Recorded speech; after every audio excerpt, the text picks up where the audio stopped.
Yorkers wait in lines to satisfy their cupcake cravings. Others trade in the lines for a glass of wine and head to a place where they can indulge their sweet tooth with an adult beverage. I'm Divya Gugnani here at Sweet Revenge in Manhattan's West Village. So let's go behind the burner and meet the expert for a special holiday treat and some bubbly to go with it.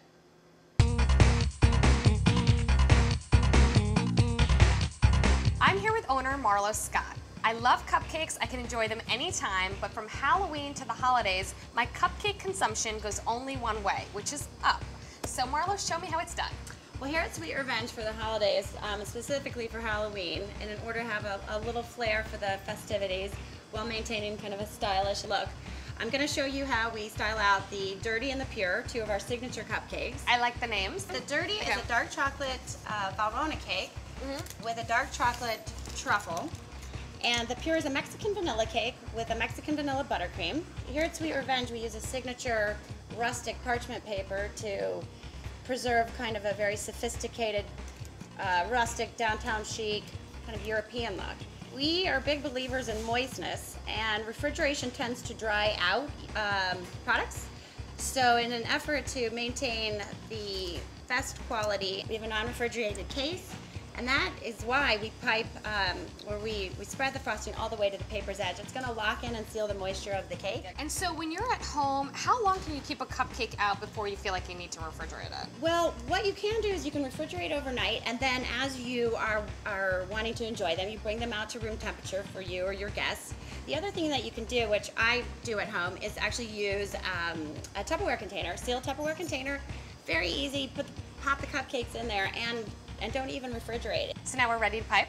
So this is how we style out the signature mohawks. We put on 3 mohawks here at Sweet Revenge to make them edgy and sexy and stylish and look nothing like a traditional cupcake. Okay. And if you don't have a pastry bag at home, you can use bakery parchment paper. You can also use a little plastic baggie and cut off the end. Yeah. And what I find is it's easiest if you hold the bag straight up, and you're just going to pipe in 3 ways. When we piped this 3 mohawks together, I said it looked like pictures that I'd seen of the Sydney Opera House, and I thought it was a neat and subtle way of bringing in a little international flair. So it wouldn't be Halloween if we didn't have orange and black. So for the Dirty, we take dark cocoa powder, and we give it a really good dusting. And then we're just going to take some very simple orange sugar crystals and decorate the top. What this does is it gives it a little flair for the holidays while maintaining a really sophisticated, classy, and simple look. And so what am I going to do with the Pure?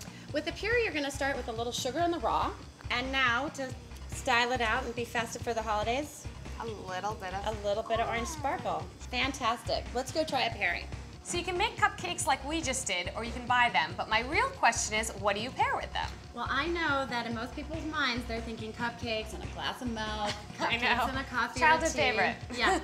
Well, here at Sweet Revenge, we believe in cupcakes and booze. Okay, so now, Divya, I'm going to take you through a pairing. So for our crimson and cream, our raspberry red velvet cake with raspberries baked inside. You can actually see them right there in the center of the cake. A little cream cheese frosting and raspberry drizzle. We have it paired with a beautiful Raspberry Bellini, which is just a lovely little Prosecco and a little raspberry. So what it does is it accentuates that fruit in both the cake and in the drink. What a great compliment. You've got the raspberry, you've got the cream cheese frosting, and then this beautiful Prosecco, which is just really refreshing and sparkling. So 2's my lucky number, and it's chocolate, so I'm getting lucky. You sure are, and this is called the Dirty, so you can read right into that however you will, Divya. So the Dirty, which is the dark chocolate truffle, is very rich, super intense, and in order to kind of cut that intensity, we have it paired with a beautiful Kopparberg Swedish Pear Cider, which is light, it's crisp, it's refreshing, and it really nicely counterbalances that rich dark chocolate. And I always think of chocolate, red wine, but you know what's interesting about this is that it's a complement. Balance is the key word here. Intense chocolate and beautiful pear cider, that's balance. So now we're moving on to purity. It's all nice and white. You can do the honors with a knife. It is. The Pure, which is our Mexican vanilla cake with Mexican vanilla buttercream. That's another tip. When you use a vanilla bean, the intense flavor of the vanilla is so much stronger than using that imitation stuff that you buy in the grocery store. Absolutely. And we have it paired with a gorgeous Pinot Noir. So the Pure, which is a Mexican vanilla cake with Mexican vanilla buttercream, really sweet, really creamy, very fragrant, is paired with this light, dry, fruity red wine, and it really helps just to balance out that creamy sweetness with a bit of a soft red. Happen to love vanilla cupcakes, happen to love Pinot Noir. Did I know they were gonna go together? I did not. But this is a match made in heaven. Thank you. Yes, the Pinot Noir, which it's still soft, although it's a light dry red wine, it really kind of rounds out that creamy, sweet Mexican vanilla taste. It does. It adds really nice body and flavor to something that's very sweet. Absolutely. Well, cheers. Cheers. Thanks for having me. Thanks for coming. Stay tuned to Behind the Burner, where we give you the tips, tricks, and techniques that are lighting the culinary world on fire.